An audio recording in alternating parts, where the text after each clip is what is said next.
Just because the NFL season is over doesn't mean that football season is over. It is spring. That means the UFL has arrived. We're going to go over the offseason acquisitions and moves for all these different teams, beginning with the XFL Conference. And if you're new to the UFL, welcome aboard. I do live play-by-plays for damn near every single UFL game, as well as weekly power rankings and predictions. We did it last year. It was a lot of fun, so stick around if that sounds like something that could interest you. So subscribe, leave a like, you know the whole drill, and let's dive right into it. We kick things off with the Arlington Renegades. 2 years ago, they were XFL champions, and last year they finished last in the XFL Conference. But it doesn't mean that they're not going to be making some changes. They lose Lindsey Scott for the backup quarterback job, and it's now Holton Ahlers stepping into that role. Luis Perez does return, and that's a very good sign because he played pretty solid for them last year. And the receiving core remains roughly the same, with the main guys of Tyler Vaughns, Deontay Burnett, Sal Cannella, Javonte Payton, and Isaiah Winstead all returning. The running back room gets shaken up as well. Devion Smith, who played in just over 60% of snaps for Arlington last year, is let to walk. But they bring in Kalen Ballage and Ike Airboard alongside Day Hunter to be the next running back trio for Arlington. They brought in help along the trenches and secondary after losing Marquel Lee, Darren Evans, and Vic Beasley, and they are looking to bounce back. There's also a new kicker in town for Arlington. Lucas Havrizik arrives, and he had a brief stint in the NFL during the 2023 season. He hit 75% of his kicks with a long of 52. He was also on Buffalo's practice squad last year. They retained Marquette King as a punter, and he did pretty solid for them last year as well. And this should be a very interesting season for Arlington as a whole. Again, they didn't have the greatest of seasons last year, but it was, again, 2 years. They're 2 years removed from a championship run. So we shall see what they do with these offseason changes. Another team looking to bounce back from a disappointing season is the DC Defenders. It wasn't exactly the year they had hoped last year, but they bring back Jordan Teyamu in the hopes that he can properly bounce back with the help of a completely new supporting cast. Cameron Harris and Zaquandre White leave the running back room, leaving Abram Smith, Deion Jackson, and Darius Haggins to lead the way behind an offensive line with new members at guard and tackle. Hakeem Dawes is said to be the starter at left guard, and DJ Fluker being signed to compete at tackle. The receiver room also gets a massive shakeup with 3 key members leaving, with Kelvin Harmon and Brandon Smith signing with the NFL, and Kiki QT not returning. They are replaced with Cardinal Powell, Jacob Copeland, and 2 former Miami Dolphins in Braylon Sanders and Lynn Bowden. The tight end room also has a few changes. Alex Ellis and Caden Smith are not returning, and they're being replaced by Devin Asiasi and Mason Fairchild. The DC Defenders also bring back Bruley Moore, and I do like that decision. He had a pretty solid season for them last year. Special teams remains the same, and the defense has a few shakeups as well. The entire safety room is seeing changes with the arrivals of Taylor Hawkins, Josh Proctor, and Bryce Thompson. Quincy Roche gets paired up with Malik Fisher, who returns after having a great season on the edge last year. And Michael Ojemudia and Kelvin Joseph are paired up with DeAndre Baker at the corner spots. In total, it feels like DC has what it takes to improve from their performance last year, but it is going to depend on Jordan Teyamu. He definitely had a disappointing season last year compared to what he was able to do during the XFL days, but we'll see if he's able to bounce back, and if he does, DC could be a team to look out for, but again, only time will tell.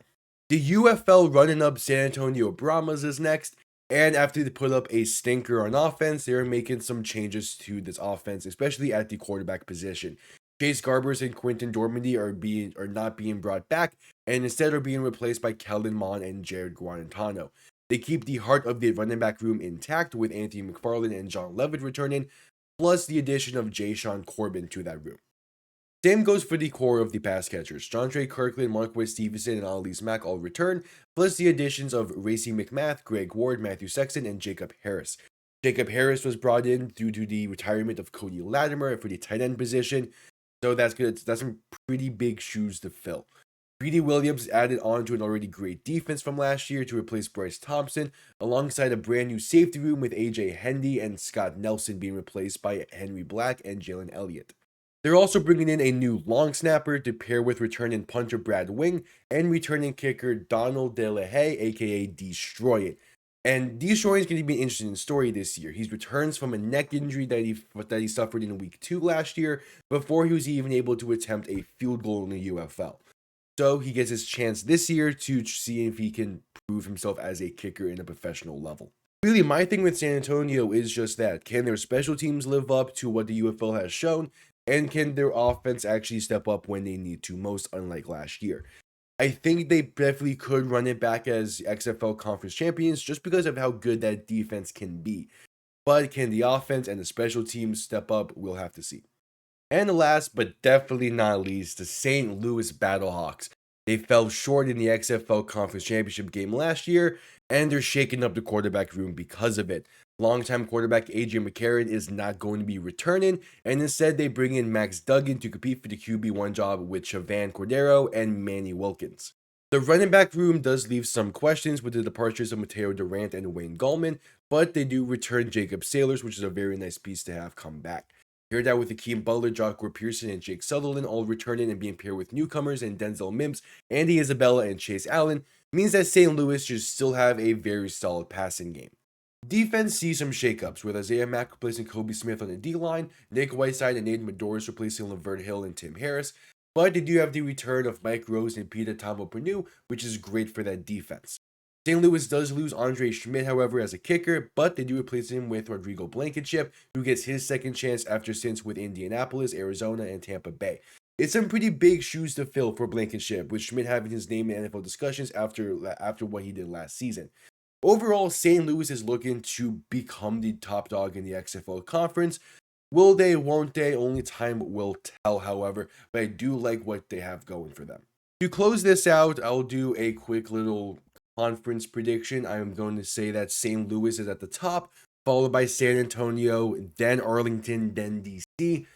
My thing with DC is I just don't like Jordan Teamu after how he performed last year, and I do like some of the additions they have. I just don't feel like it will be enough. Meanwhile, for a team like St. Louis, while yes, they do depart ways with AJ McCarron, I do think someone like Max Duggan or even a Chavan Cordero can step into a UFL starting quarterback position and play really, really well. And Arlington, I'm a little bit higher on this year compared to other years. And San Antonio, for as much as I really, really, really like their defense, I'm not sure how much I can trust Helen Mond or Jerry Guarantano in that system. But yeah, with all that being said, the UFL is here. Tune in, stay tuned for next time when we discuss the USFL Conference. It is time. I'll see you all next time. Have yourselves a damn good one. Peace.